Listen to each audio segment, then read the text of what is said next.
comme ça. On prend le passé, le présent pour faire le futur.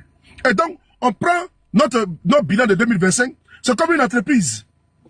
C'est comme une entreprise. Tu t'assois, tu regardes, tu fais le bilan de l'année. On a eu un chiffre d'affaires de tel montant, on a eu un bénéfice de temps, ou on a eu une perte, et ainsi de suite. Qu'est-ce qu'il faut améliorer? Quel défi on doit... Si on a eu peut-être un chiffre d'affaires, par exemple, de 1 million d'euros, on va se projeter sur maintenant 2 millions d'euros.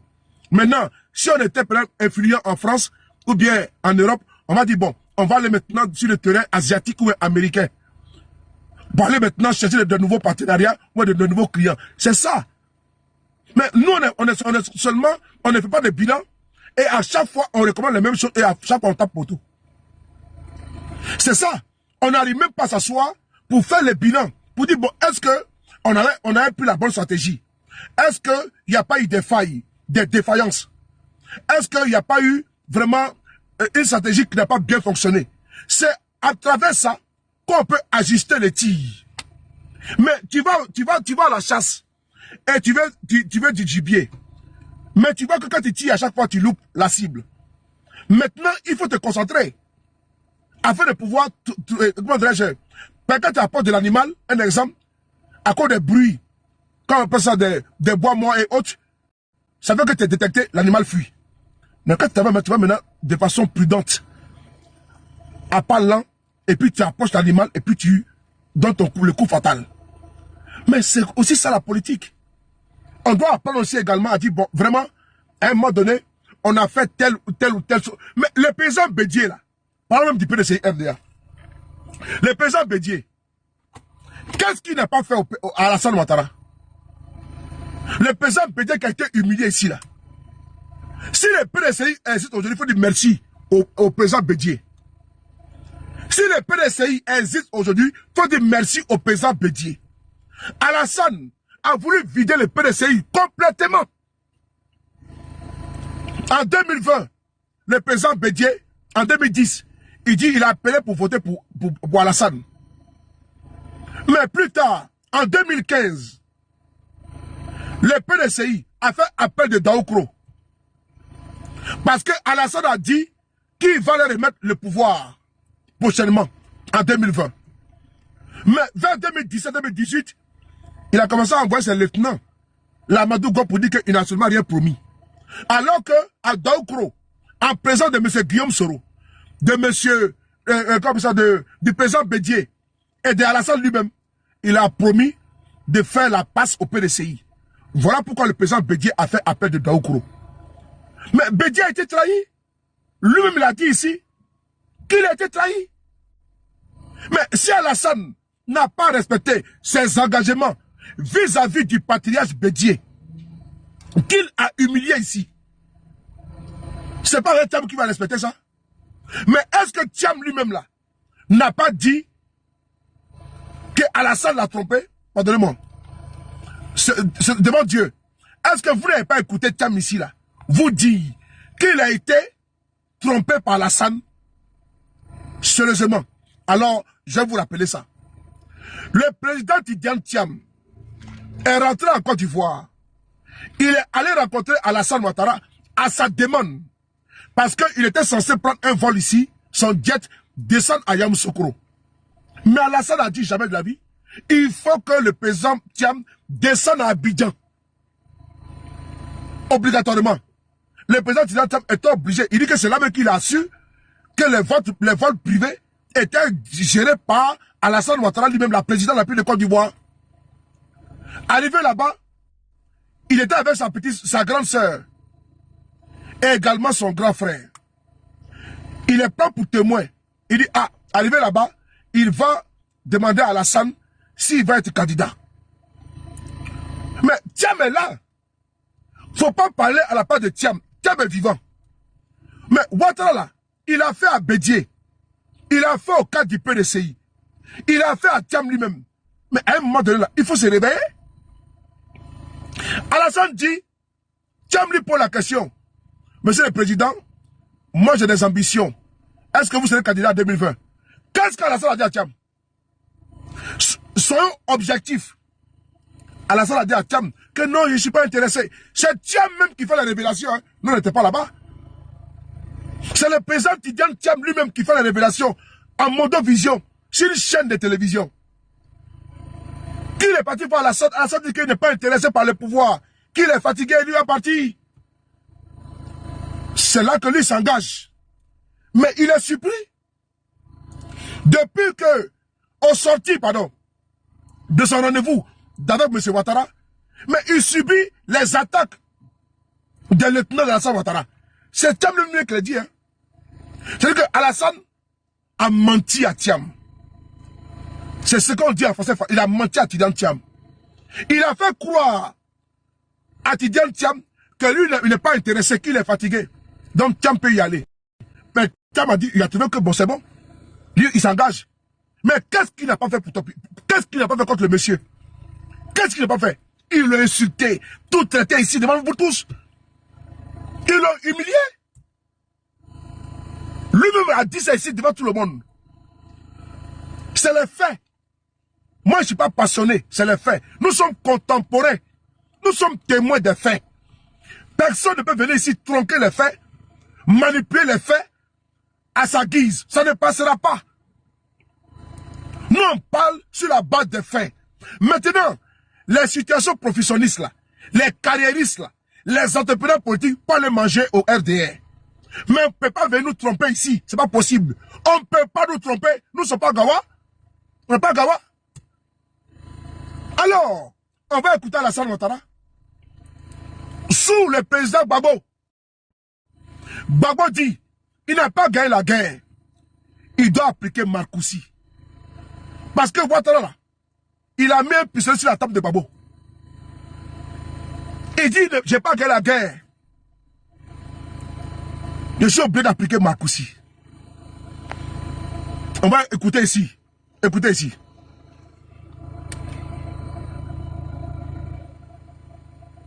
Bon, pas. Pour nous, Laurent Gbagbo n'a pas été de rentrer, tuer. Moi-même, ma femme, certains de mes collaborateurs, nous étions 14 ou 15 et quand nous avions su ce qui s'était passé chez le général Gueye, nous étions persuadés que ce soir-là, nous serions tués.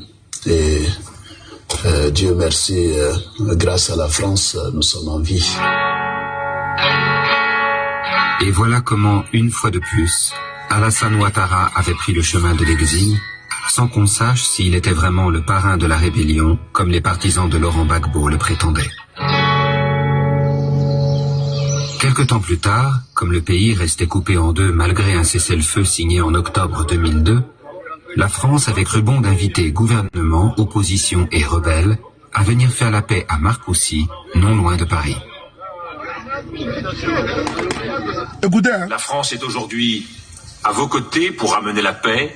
Elle le restera pour vous aider à remettre en route votre pays. Nous ne soutenons ni une personne, ni un camp. Avec la faiblesse conjuguée de la Côte d'Ivoire et de l'Afrique, on s'est jeté dans les bras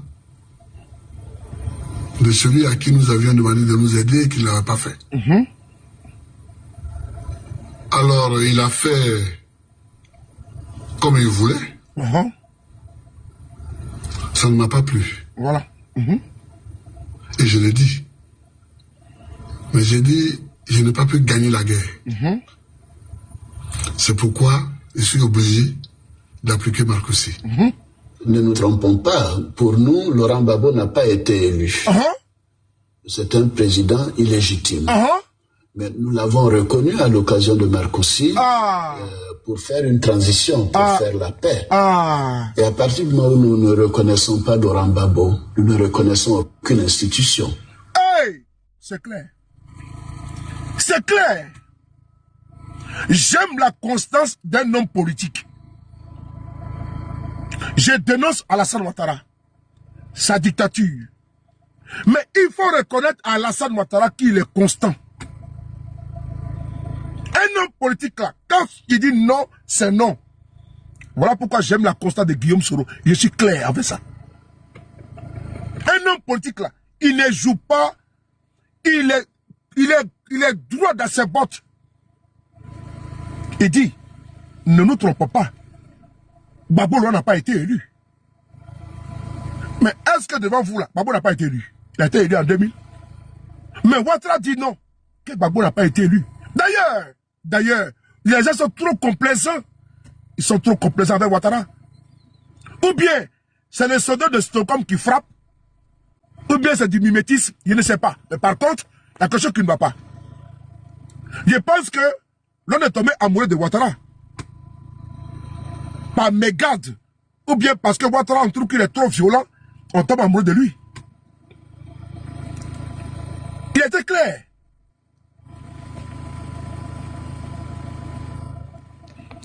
Il était clair. Il dit que Gbagbo n'a pas été élu. Et que c'est lui, c'est Marcoussi. Mais c'est quoi Marcoussi? Pourquoi il y a Marcoussi?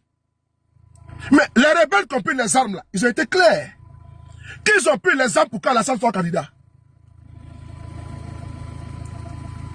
Thabo Mbeki, en Afrique du Sud, il a dit à Gbagbo, si tu veux la paix là, il faut que Ouattara soit candidat, il faut pas l'article 48. Gbagbo a dit à Thabo Mbeki, il faut m'écrire un courrier. Pour que mes partisans, au moins, je puisse les convaincre. Les gars, nous sommes contemporains. Hein? Nous sommes témoins des faits. Hein? Nous, on n'a pas fait longues études. Hein? Mais on ne peut pas nous berner. On ne peut pas nous embellificoter. On ne peut pas nous tromper. On ne peut pas nous tourner en bourrique. C'est pas possible. Pas possible. On est trop intelligent. C'est pas le fait de gens sur les bancs d'école là, qui veut dire qu'on est obligatoirement, on peut pas dire systématiquement intelligent. On peut jouer avec nous. C'est important. C'est important. On ne peut pas jouer avec nous. Nous là, ça arrive de notre engagement, de notre vie. J'ai choisi de faire la politique de façon sincère. Pas dans la compromission, dans la roubladise ou bien dans la perfidie. Non. Ou bien la duplicité. Un homme politique doit apprendre à être constant. Nous allons exiger à nos acteurs politiques d'être constants, d'être objectifs et de ne pas vaciller au gré de leurs intérêts. Ça là, nous serons durs envers vous. Faut pas venir présenter avec nous. Vous pensez que quoi? Ben vous avez des partis politiques et donc on peut même pas brancher. Là où Alassane a mis la Côte d'Ivoire à coup pour régler, nous on compte sur vous.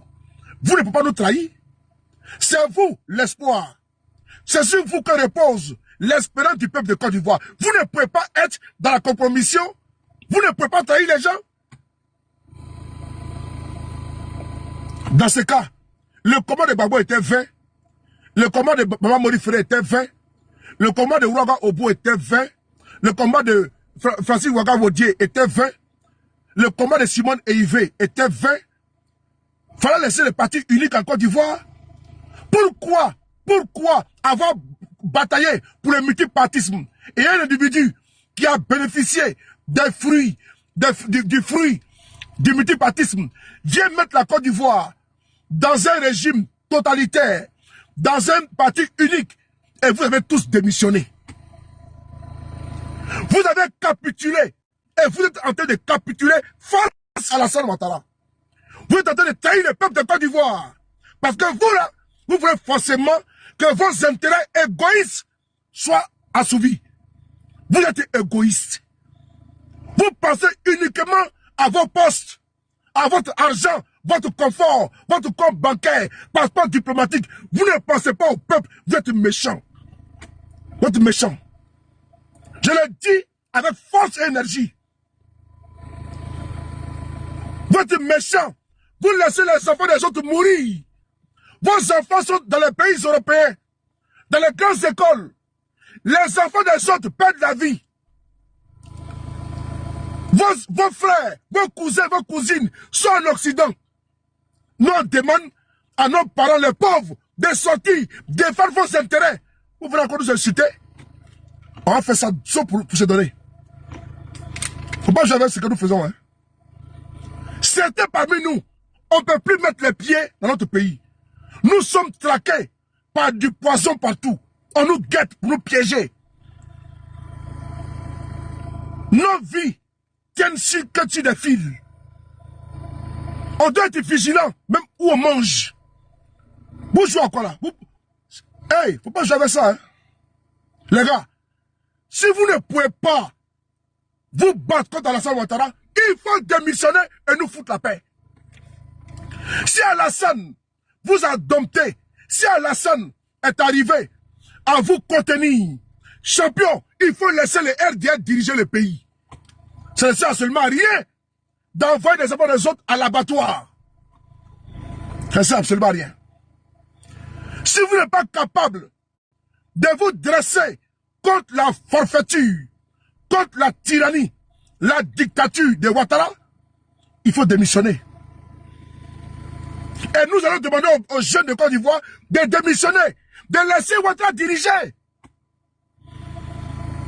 C'est important. Parce que votre démarche de crabe là, quand vous allez commencer à emprunter là, à mimer là, nous allons vous aider à bien faire cette démarche là. Vous tous là, qui êtes en train de lorgner le point d'Alassane Ouattara, on vous va venir. Il y en a qui ont franchi le Rubicon, mais il y en a qui sont résistants, qui tiennent, et qui sont dans la bataille. Il faut les saluer. Il faut saluer la constance du président Guillaume Soro. Il faut saluer la constance du président Gbagbo. Il faut saluer ça. Quand on dit non, c'est non. Ton nom doit être ton nom. Il n'y a pas de 4 mandats pour devoir rester sur ça. Mais la démarche que vous commencez là, non, on va venir. Hein. On va venir. Mais vous allez vous décrédibiliser totalement et complètement. Parce que les faits sont têtus, coriaces et incommensurables. Vous ne pouvez pas jouer avec les gens. L'histoire a de la mémoire et les peuples ont de la mémoire. Vous pensez que le peuple de Côte d'Ivoire est sot? Pour que vous venez jouer avec lui? Moi je sais une chose. Que ce peuple est intelligent. Il sait se lever et se dresser depuis le temps de Marie Corée, de Kragbe Nyabé et j'en passe. C'est un peuple résilient, déterminé et courageux. Vous ne pouvez pas jouer avec la vie, l'avenir des enfants des autres. Pendant ce temps, vos enfants sont dans le confort. Soit à Paris, à New York, à Dubaï. Vous ne pouvez pas nous empêcher de manger, on vous empêcher de chier. Ça là, on va aller dedans. On va aller dedans. Kolo fafa. On va aller dedans. C'est-à-dire que c'est un sprint. C'est une course de fond. On va pas laisser ça passer. Vous ne pouvez pas jouer avec nous comme ça. Vous levez comme ça simplement et nous racontez des bobards. Ah bon? Des bobards. Que Ouattara a été élu. Qui l'a élu? Ah, donc, vous étiez dans la duplicité, quoi. Ah, donc vous n'étiez pas sincère. Ah, donc vous ne luttez pas contre le 4e mandat. Dans le vacarme que le bruit qui a été fait là, c'était pour 0. Champion, si vous avez démissionné là, rendez le tablier et puis basta. Mais la démarche de crabe que vous avez commencé là, je préfère un opposant qui se dévoile et puis qui part dans la compromission.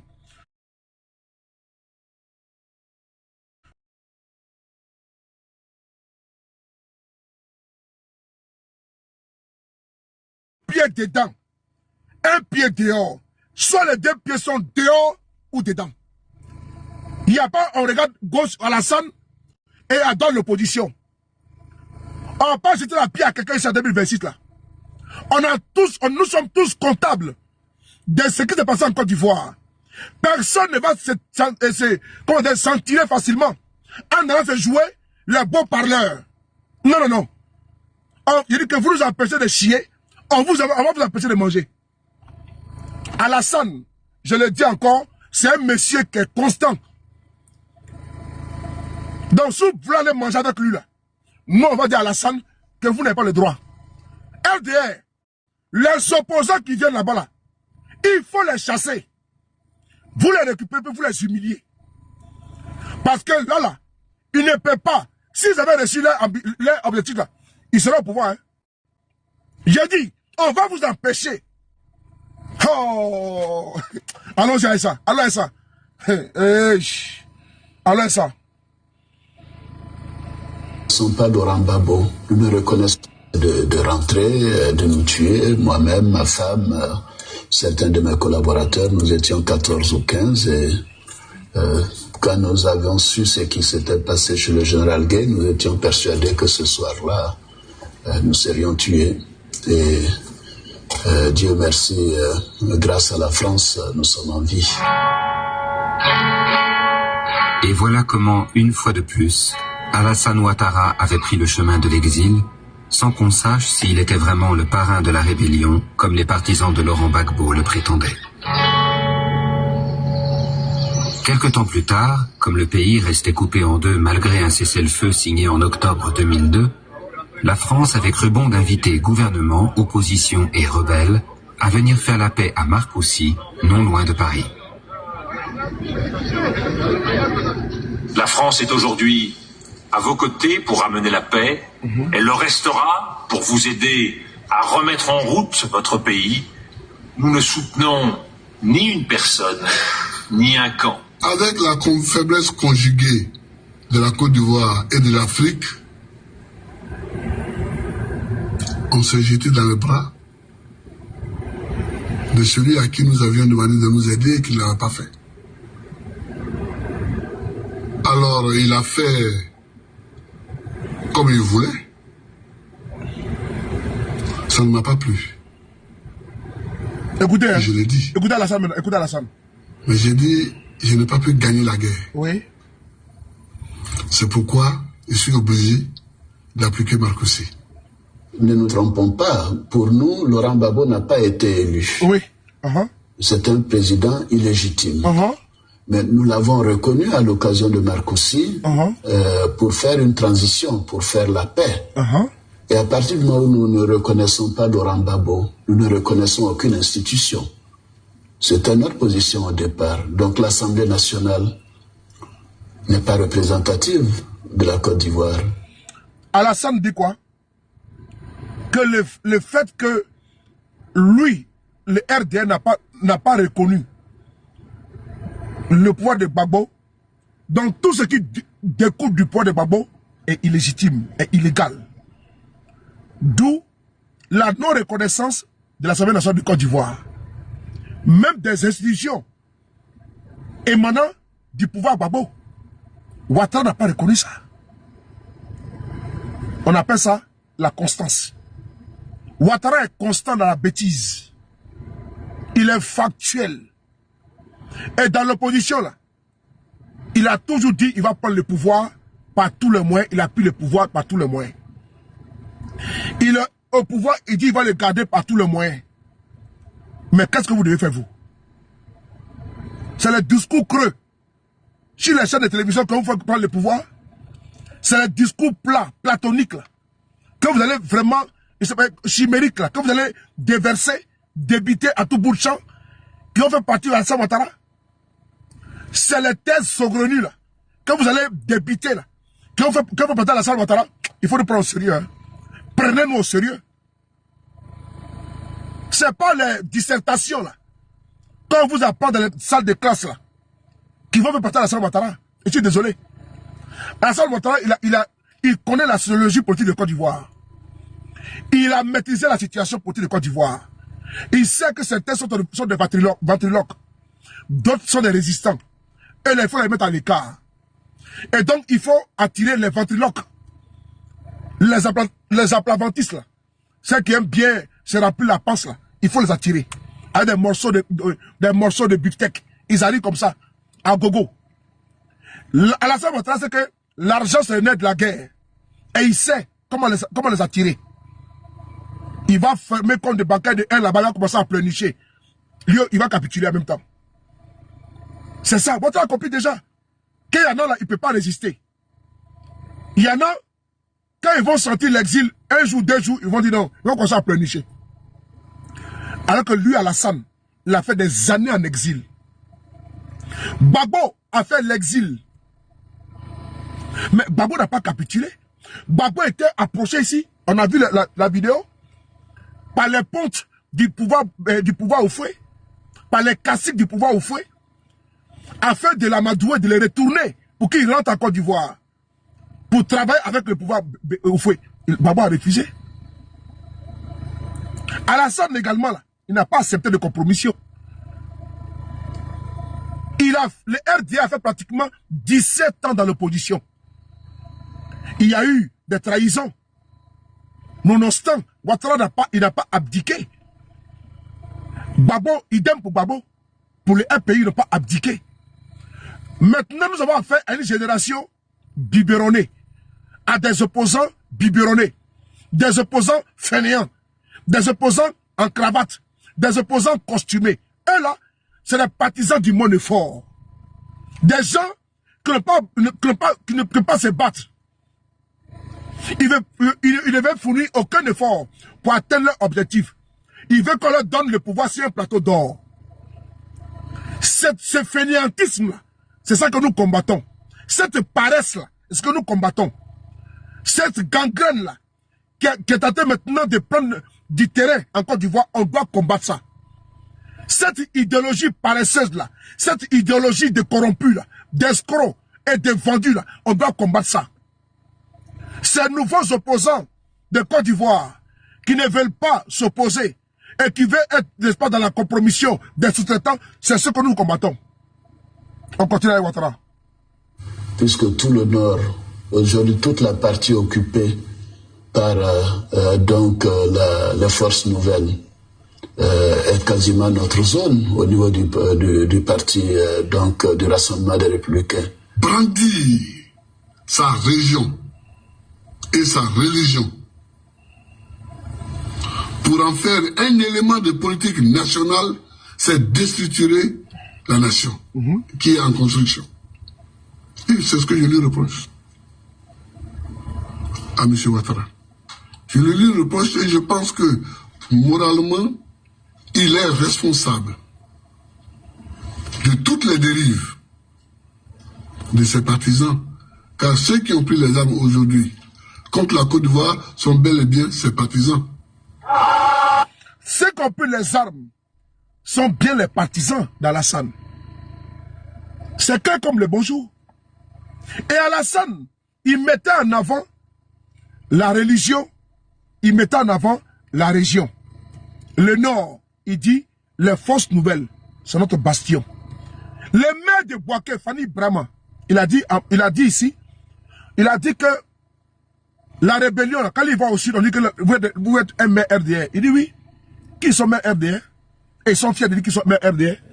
Fanny Brahma a revendiqué ici la rébellion de Ouattara. Qui dit RDR, qui dit la rébellion, dit le RDR. C'est pour paraphraser ici Fanny Brahma. Mais nous aujourd'hui là, on est dans quoi? On a peur même d'employer les mots. On a peur d'employer les mots. On a peur également de dénoncer. On a peur même de s'exprimer. Quand on parle un peu, non. Nous là, on n'est pas violents. Hein. Nous, on n'est pas violents. Nous, vraiment, nous sommes pacifiques. Nous, on est démocrates. Ah, mais qui n'est pas démocrate? Mais Alassane là, mais il est démocrate, non? Il est démocrate. Mais démocratie avec la Kalachnikov. C'est une démocratie armée. Alassane est démocrate, non? Mais une démocratie armée. Mais il est venu à coup de canon. Ouattara, il a prêté seulement à coup de canon. En 2025, là, il a déployé 44 000 soldats. 2020, les Baka verts. Mais c'est une démocratie armée? Ou bien on fait comment? Moi, je pense que, voilà, faut pas jouer, je vais pas faire du pléonasme, faut pas jouer avec la vie des uns et des autres. Des enfants ont perdu la vie. Des jeunes, des bébés sont morts à cause des gaz lacrymogènes. On a vu un jeune de 13 ans qui a reçu une balle en pleine poitrine en 2025. Ce monsieur-là, il s'appelle Gomene Dibé Faras. Besoin, comment tu vas? Il a perdu la vie. Aujourd'hui, là, on n'a pas le droit de marcher, de profaner les dépouilles de nos martyrs. Si on n'a pas de respect pour les morts, nous au moins, on a un peu de respect, on a du respect, foncièrement du respect pour les morts. S'ils étaient restés chez eux à la maison, mais ils seraient aujourd'hui en vie. Mais puisqu'ils ont affaire à des barbares, ces barbares-là qui ont fauché leur vie. Mais nous également, on ne peut pas. On ne peut pas. Nous également, autant le RDR, est aujourd'hui dans une posture de conservation du pouvoir, coûte que coûte, va que vaille. Autant nous également, on doit trouver les remèdes qui vont nous permettre de les chasser du pouvoir. Et quand on dit, si il veut coup d'État, mais Ouattara, il fait coup d'État tous les jours. Ouattara a fait coup d'État constitutionnel. Mais il est au pouvoir. Il a braqué le pouvoir. En 2000, il dit Gbagbo n'a pas été élu. En 2010, le Conseil constitutionnel a proclamé Gbagbo le roi victorieux. Il dit jamais de la vie. Il a dit jamais. Et puis il n'a pas changé. Bédié, il n'a pas laissé. Gbagbo, il n'a pas laissé. Constitution est changée en 2016. Ça a été voté. Ouattara vient encore. Il dit non, il a droit à 3e mandat. Il est assis là. Thiam est arrivé. Il dit à Thiam qu'il n'est pas intéressé. Il est assis encore là. Il fait 4 mandats. Il est assis là. On n'a pas trouvé de solution pour le chasser. On ne dîne pas avec un dictateur. On ne négocie pas avec un dictateur, on les chasse. Mais ça là, quand on va dire à certains, ils sont partis à l'ENA. Ils sont partis à l'ENA. Ils ont fait les universités. Nous là, nous sommes des bourricots. Et ils sont tellement intelligents qu'ils ont toutes les stratégies. Padre Ouattara, mais ils ne sont pas parvenus à l'enlever. Ils ne parviennent pas à l'enlever. Ils sont même essoufflés. Donc c'est nous les tonneaux vides là, qui arrivons à résister là où les intellectuels sont en train n'est-ce pas de capituler. Eux là, ils connaissent les théories de Pythagore, de Thalès, ils connaissent tout. Ils connaissent la physique, la chimie, ils connaissent tout. La science. Mais science sans conscience n'a que ruine de l'âme. Et donc vous là, avec votre intelligence là, mais vous n'arrivez pas à trouver les remèdes contre Ouattara. On fait comment? On fait comment? Donc c'est de façon verbeuse. Vous allez vous asseoir pour dire non. Maintenant, Ouattara a été élu champion. Il ne faut pas faire ça. Vraiment, il ne faut pas faire ça. Il faut au moins avoir du respect pour ces personnes qui sont parties. Ceux qui sont actuellement blessés, ceux qui sont emprisonnés. Il y a des prisonniers depuis 2011 qui sont encore en prison là. On n'a même pas encore fini d'aseptiser le climat politique en Côte d'Ivoire. Non. Vous déjà, vous commencez déjà à fuir les navires. Ben, vous voulez rentrer au pays. Mais où vous voulez rester au pays? Bon, restez au pays, arrêtez la politique. Laissez les déterminés là, continuer la politique en Côte d'Ivoire. Parce que, face à Ouattara là, c'est pas qui veut, hein, mais c'est qui peut. Je me répète, face à Alassane Ouattara, ce n'est pas qui veut, c'est qui peut. Mais Ouattara c'est un gros client. Il faut aussi avoir un gros moteur. Donc c'est pas qui veut, mais c'est qui peut. Face à Alassane Ouattara, c'est pas Karabat qui parle. C'est Borokourou. Face à Ouattara, c'est pas Dabachi. Hein. Donc si vous savez que vous avez coché toutes les cases et que Ouattara vous bat, du premier au dernier, il faut abdiquer, il faut laisser tomber. Mais il ne faut pas gâcher nous là. Il ne faut pas ternir notre image. Parce que nous là, on a notre image à préserver. Parce que nous, on ne veut pas être comptés parmi les lâches. On veut être dans le panthéon de la résistance. On ne veut pas que demain là, on dit que ceux-là, ils ont été des cupides, ils ont été des enfoirés. On veut que demain, nos noms soient cités parmi ceux-là même, dans le tribunal de l'histoire, avoir résisté face à un régime dur d'Alassane Ouattara. C'est ce que moi je vais laisser à mes enfants, à mes proches, pour qu'on dise un jour que soit de Paris, vraiment, c'était dur, mais il a résisté jusqu'à la dernière minute. Jusqu'à ce que le régime de Ouattara tombe. D'aucuns voient aujourd'hui qu'il n'y a pas de débouché pour eux. Mais aucune citadelle n'est imprenable, sauf si elle est mal attaquée. Je me répète encore. Aucune citadelle n'est imprenable, sauf si elle est mal attaquée. C'est parce que vous n'avez pas trouvé les failles afin de faire tomber ce régime-là qu'aujourd'hui, certains sont pessimistes, sont défaitistes. Sinon, aucune citadelle n'est imprenable. Le régime Ouattara a ses failles. C'est à nous de trouver les failles et faire tomber ce régime-là. Mais il faut arrêter d'être vraiment trop verbeux, de trop parler et de trop amouracher le régime Ouattara. On a l'impression que vraiment vous êtes dans une posture, vraiment, je ne sais pas moi quoi, vous avez descendu votre froc. On a l'impression que vraiment, à un moment donné, la démission est là. Mais on ne peut pas être opposant et puis tirer à vita aeternam sur l'opposition. Et faire un transfert d'échec à l'autre. Non. Si collectivement on a échoué, on assume qu'on avait échoué collectivement. Si collectivement on a échoué là, on ne jette pas la responsabilité sur autrui et puis on se démarque, on se défonce et puis on se détache de la responsabilité collective. C'est nous tous, on n'a pas trouvé ensemble comment dirais-je, le remède, la stratégie qu'il fallait, la solution idoine afin de pouvoir faire tomber le régime Ouattara.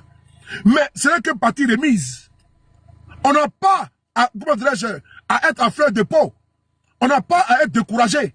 Parce que quel que soit Alpha Omega, ce régime tombera. Il tombera. Et donc, ne soyez pas dans une posture de Sabari Dei. C'est-à-dire que des pardons. Non, non, non.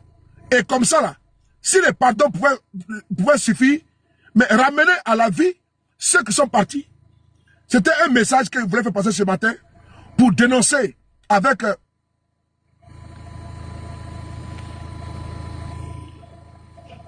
Bon, il y a un idiot qui est là. Bon, je l'ai bloqué. Voilà. Je l'ai mis en soutien. Donc, je continue. Assumons collectivement l'échec parce qu'on n'a pas encore atteint notre objectif. Néanmoins, continuons toujours. Ça parce que tu es parti une fois à la chasse, 2 fois à la chasse ou bien à la pêche, que tu n'as pas eu du poisson ou bien du gibier, que tu es un faux chasseur. Non. C'est parce que la chance ne t'a pas souri. Mais quel que soit Alpha Omega, la chance va te sourire. Et donc, ne faut pas démissionner parce que aujourd'hui, tu trouves que M. Ouattara est au pouvoir et qu'il a, la moyenne du pouvoir et l'avantage qui va avec ça. Je salue encore une fois de plus la constance du président Guillaume Soro qui depuis... Oh, vraiment. Qui depuis 2019 a décidé de ne pas accompagner ce pouvoir-là. Parce que d'aucuns trouvent que c'est la politique de la chaise vide. D'ailleurs, j'ai aimé les écrits du frère Herman Aboua. C'est la même qui est en train d'attaquer les gens en disant non, faut pas aller aux élections là, c'est la politique de la chaise vide. On va ici lire Herman Aboua. Je pense que il avait écrit quelque chose d'intéressant là, qu'on va lire ensemble. Désolé, je vais chercher sa page là. Voilà, je pense que, voilà. Voilà. On va lire ensemble, s'il vous plaît. Merci beaucoup. Vraiment, on va mettre un mot pour Zurich.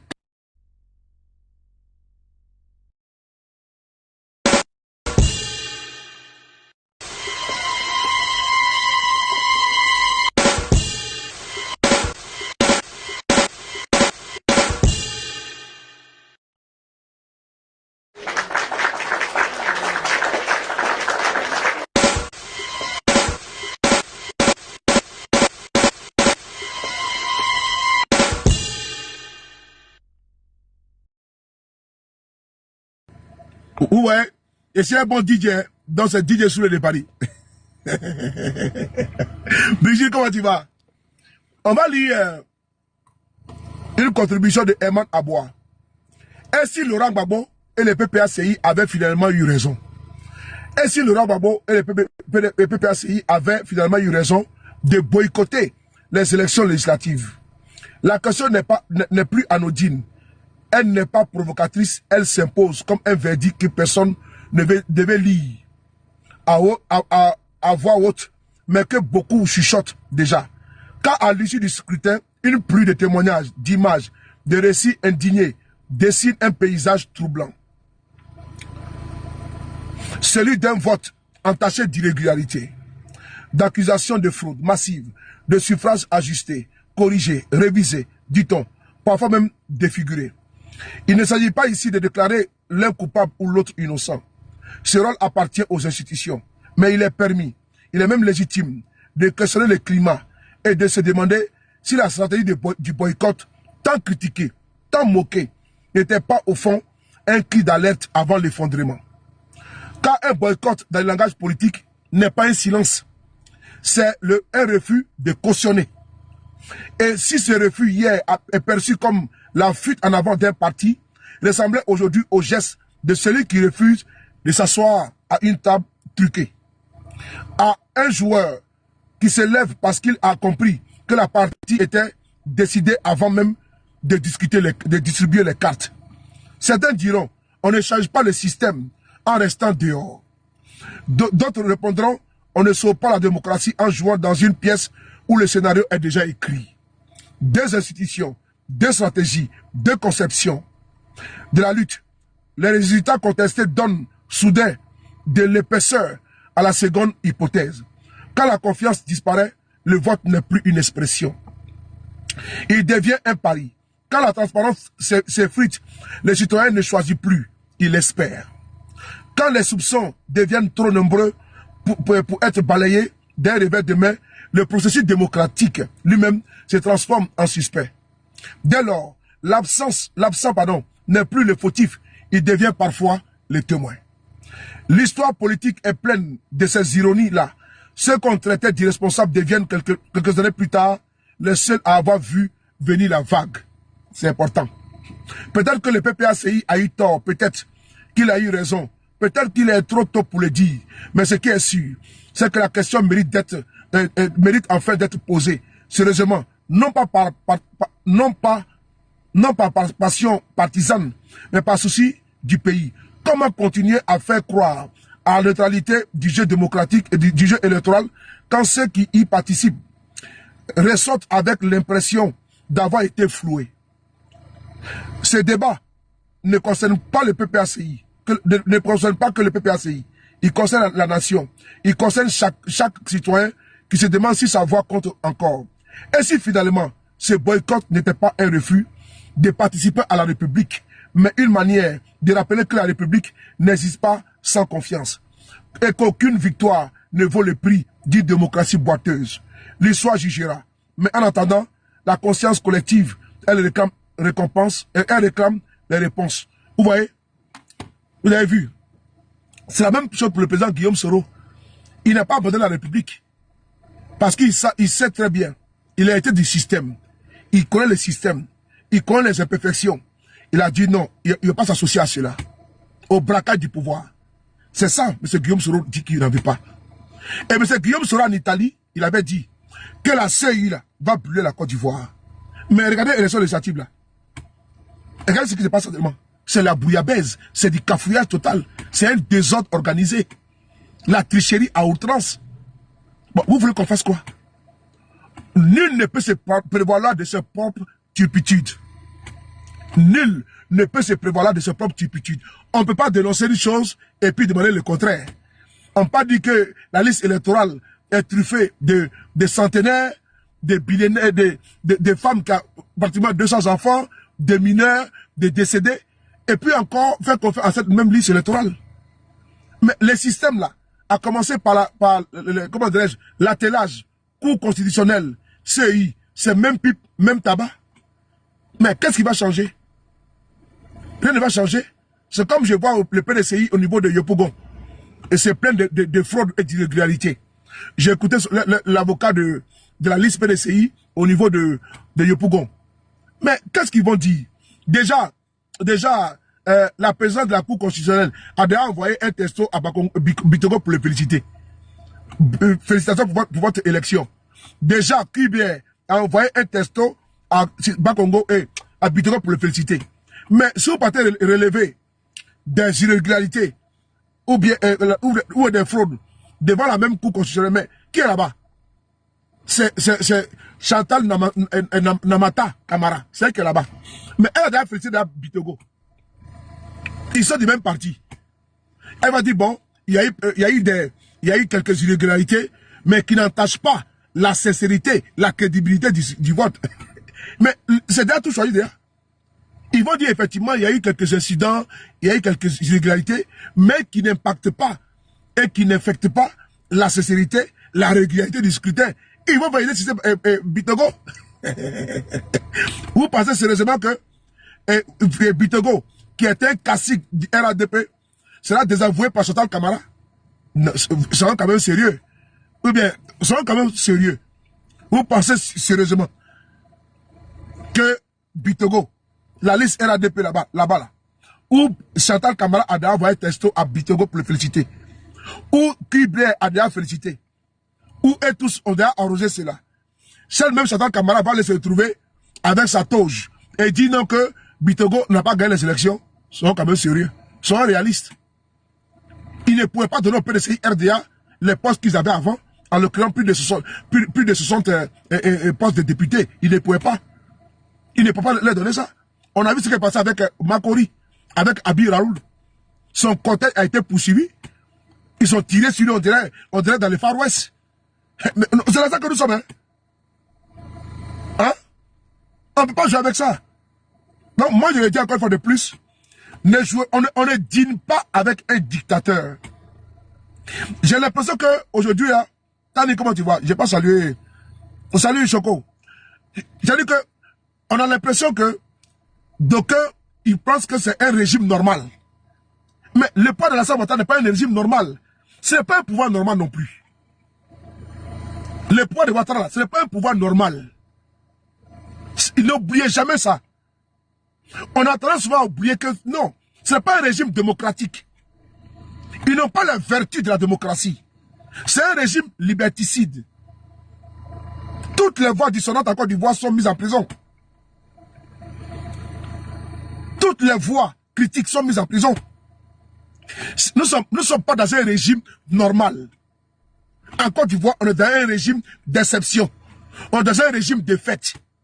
C'est un président de facto. Bon, je ne sais pas quel thème on doit employer ou on doit faire un dessin. Moi, je ne sais pas. Soit si on doit faire un dessin pour que les gens puissent comprendre, ce n'est pas un régime normal. Et ils ont eu son ambition. Garder le pouvoir pour 50 ans. Je pense que ça là, si on n'a pas compris ça là, on a déjà perdu d'avance. Les dés sont pipés.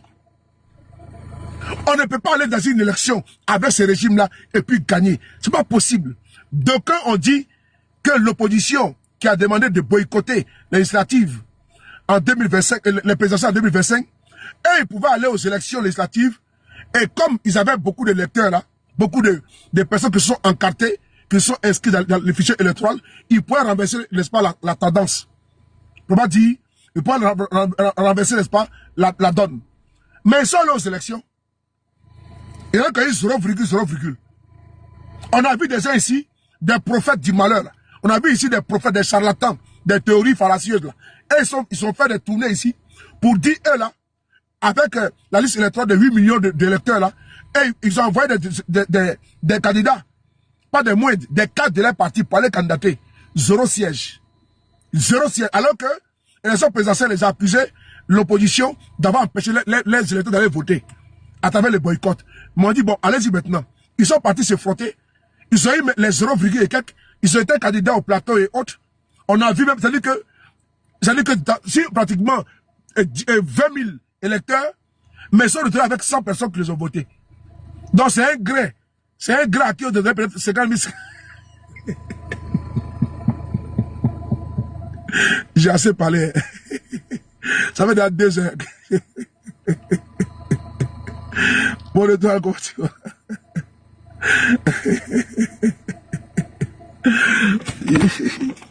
Bon les gars, j'ai assez crié si il y a aussi un petit peu de temps si les camarades pour qu'ils arrêtent, n'est-ce pas, de jouer avec notre combat, de jouer avec ce que nous faisons, d'être constant comme M. Ouattara qui est dans l'opposition. Je pense qu'on doit le dire assez. Faut pas qu'on se laisse, comment dirais-je, influencer par quoi que ce soit. Parce que c'est un combat qui est un combat très sérieux et qui emporte des vies. D'aucuns ont perdu tout, des biens et des vies sont partis, ont été fauchés par des balles assassines. par la cruauté et monstruosité de ces barbares, une personne a été incendiée. Ici en octobre, celui qui est là, Faras, on ne va pas comme ça piétiner sur cette dépouille en notre présence. Parce que moi j'étais à la veillée ici à Paris, de Faras, j'étais là-bas.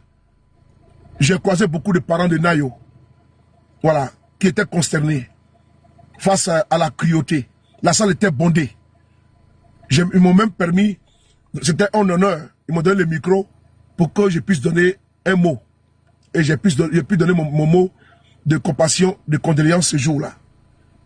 J'échange régulièrement avec sa nièce, voilà, Nayo, de Faras.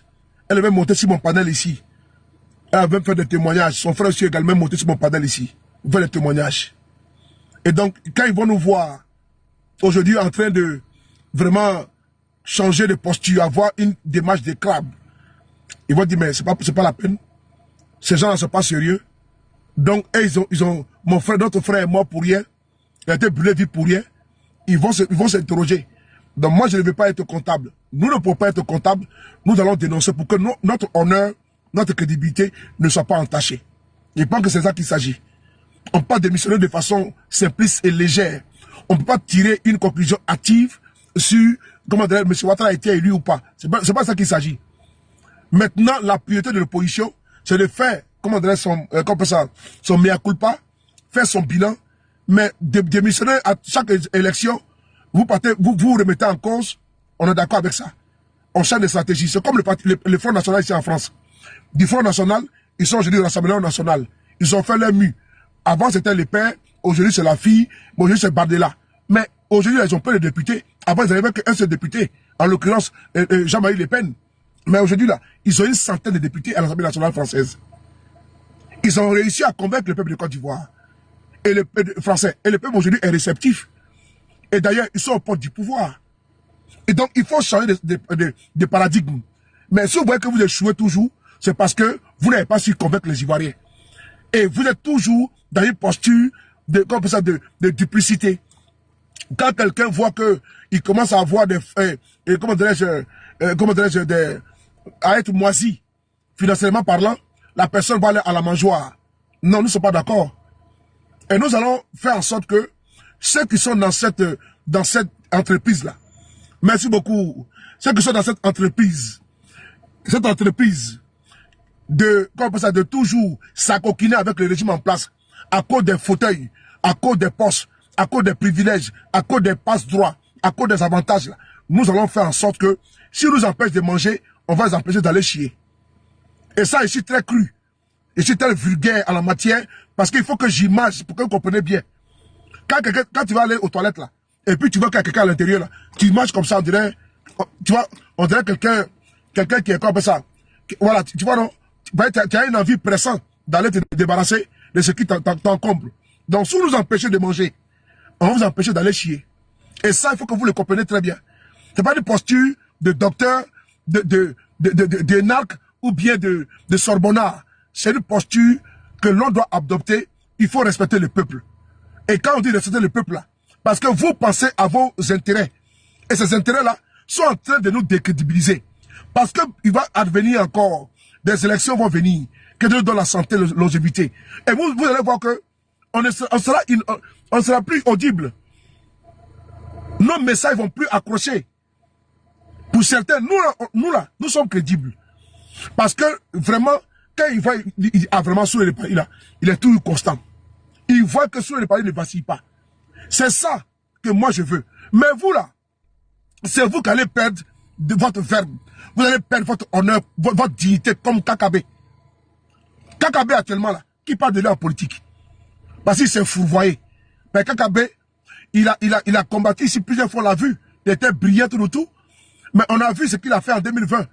Donc il a été mis au placard, on va dire dans le sous-sol de la politique ivoirienne. Personne ne parle de lui, il a été enterré politiquement. De là, il est ambassadeur maintenant en train de manger.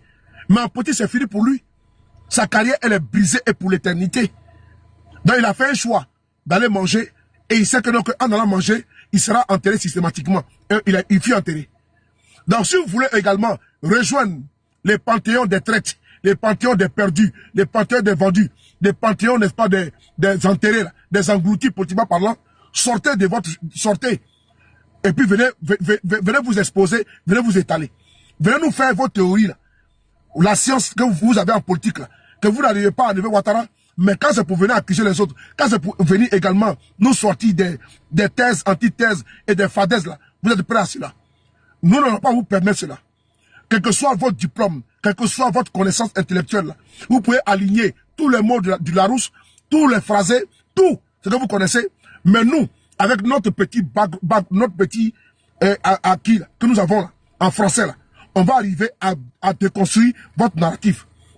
Ben, si vous êtes incapable de trouver la solution contre Alassane Ouattara, mais vous avez quand même la solution de la réconciliation.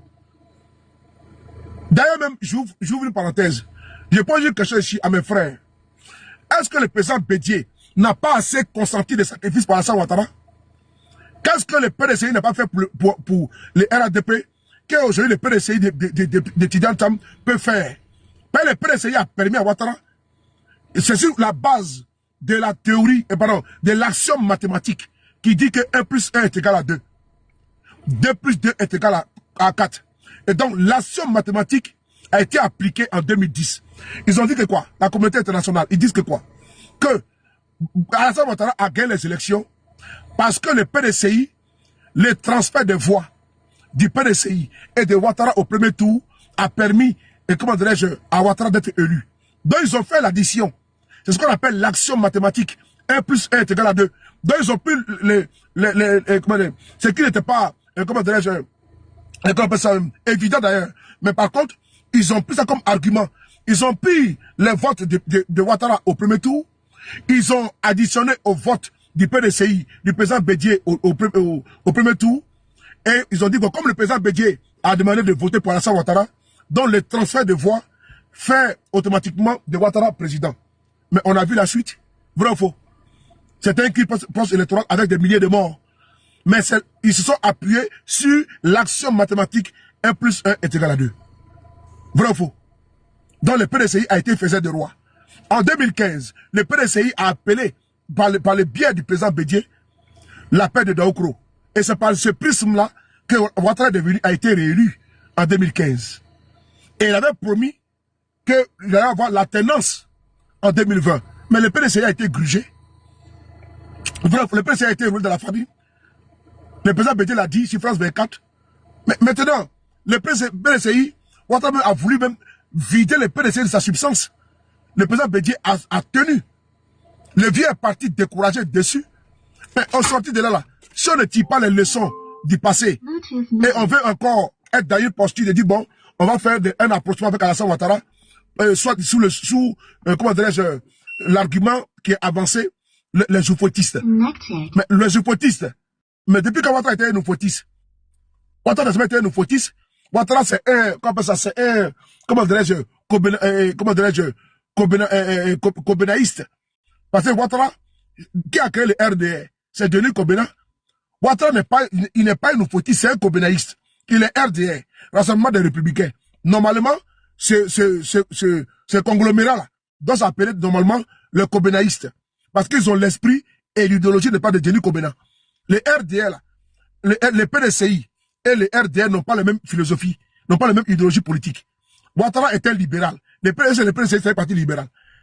Est-ce que le PDCI est dans la poursuite de Ouattara? Je ne crois pas, je ne pense pas. Et donc aujourd'hui, là, si Ouattara dit que, quand vous dites que vous êtes oufouettiste, là, mais il y a un problème. Il y a un problème. Est-ce que c'est un oufouettiste? Ouattara est le oufouettiste, mais c'est oufouettiste par opportunisme. Sinon, Ouattara, c'est le Kobenaïste. C'est Denis Kobena qui a créé le RDR. Et Ouattara, à la mort de Denis Kobena, est devenu président du RDR. Donc, c'est la suite logique. Donc, Ouattara ne peut pas aujourd'hui se réclamer il peut se réclamer de Oufoué, alors qu'il est de Denis Kobena. Parce que Ouattara a fait sa politique dans quel parti? Mais c'est le RDR. Ouattara a fait sa politique dans le RDR. La référence de Ouattara, c'est quoi? C'est le RDR. Mais depuis quand le RDR a été un parti oufouettiste? Non. Le RDR n'est pas un parti politique oufouettiste. Est-ce que le RDR dans l'opposition clamait, comment dire, promotionnait, galvaudait, ventilait l'oufouettisme? Non. Ouattara même, il était aux antipodes de l'oufouettisme. Mais aujourd'hui, là, par opportunisme politique, il va t'asseoir, il dit qu'il est au fautisme. Mais il est combinaïste. Donc vous ne pouvez pas vous réclamer de Ouattara aujourd'hui. Ah, donc ça veut dire que ce que Ouattara fait, c'est bon alors. Si aujourd'hui, Ouattara maintenant, vous êtes tous de la famille oufotiste, nous, le malade, on devient quoi? Alors que nous sommes nés dans le parti unique. Nous, nos parents payaient la carte de PDCI ici, dans ce pays-là, obligatoirement. On devait, moi, mon père, ma mère, tous mes tantes, ont la carte de PDCI, c'était obligatoire. Ça veut dire que, grosso modo, là, nous tous, on est PDCI à Côte d'Ivoire. Nous tous, on est oufotiste à Côte d'Ivoire, parce que nous tous, on était obligés de payer la carte de PDCI. Nos parents étaient obligés de payer la carte de PDCI. Même les un pays, là, les parents de Gbagbo Laurent, là, les parents de Bama Mori Ferré, là, les parents, tous les Ivoiriens qui sont nés sur le parti unique, là, nous tous, nos parents avaient la carte de PDCI. C'est-à-dire que nous, on était au fautisme, on était PDCI, n'est-ce pas, de facto. Donc, aujourd'hui, par opportunité politique, pour pas se tirer la couverture de leur côté, pour dire non, ils sont au fautisme, et d'autres ne sont pas au fautisme. Non.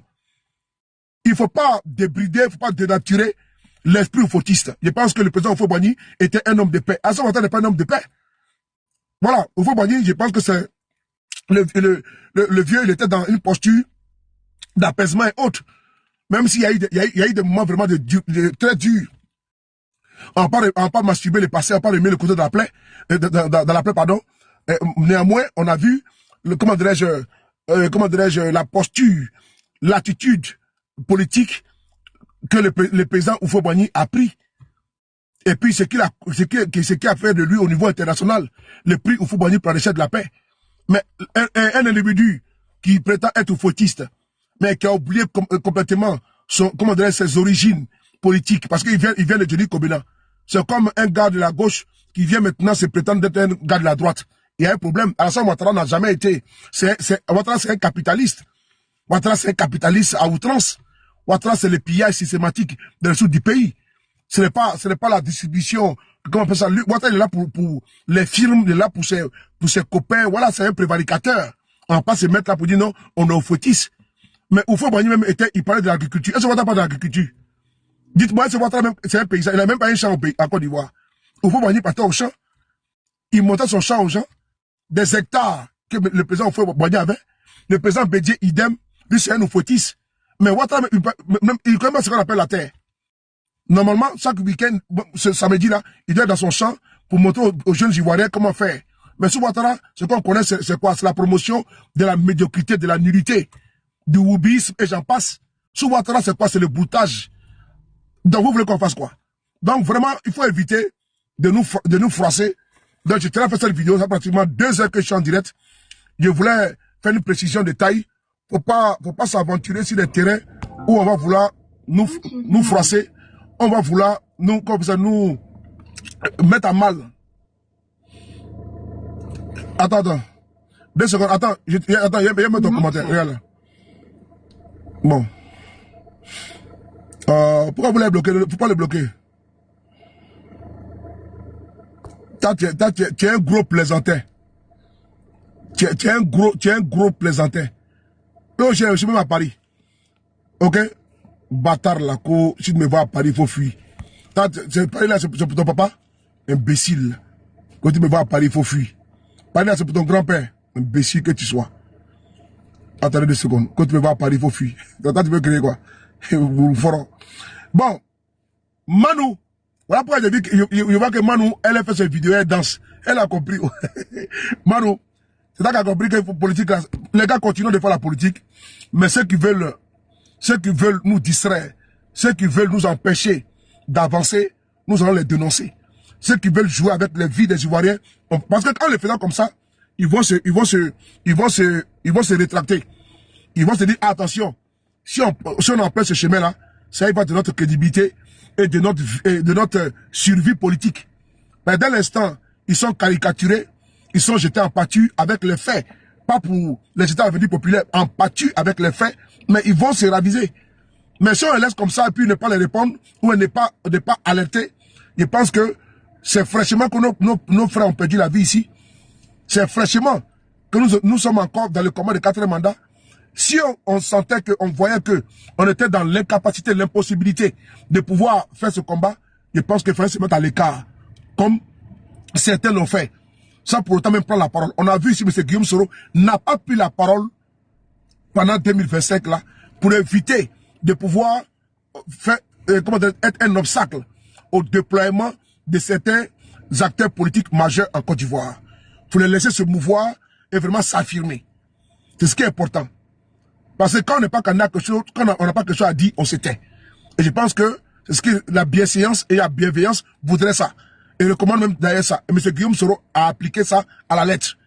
Il ne s'est pas mêlé, mais il a donné quand même des mots d'ordre et autres, mais prendre la parole publiquement et autres, il ne l'a pas fait. Mais il a fait en toute responsabilité.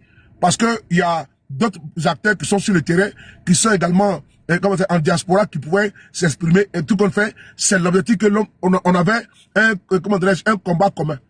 Mais le combat n'est pas épuisé. Le combat n'est pas vidé.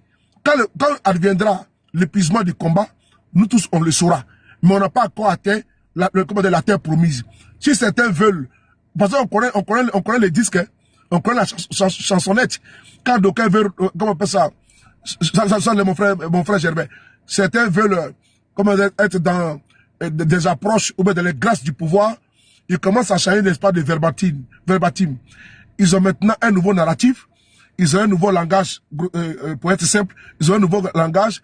On parle maintenant de réconciliation, on parle maintenant d'unité. Bon, on rentre dans la posture républicaine, soi-disant, comme si nous on était hors de la République. Alors que nous sommes tous dans la République.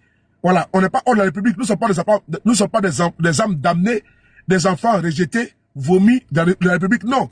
Nous, on n'a pas la même idéologie, on n'a pas les mêmes aspirations comme pour le peuple de Côte d'Ivoire, ce qui est normal. Par contre, nous ne sommes pas des âmes damnées. On ne peut pas nous demander, on ne peut pas nous éconduire pour dire non, vous n'avez pas de droit de la parole, non.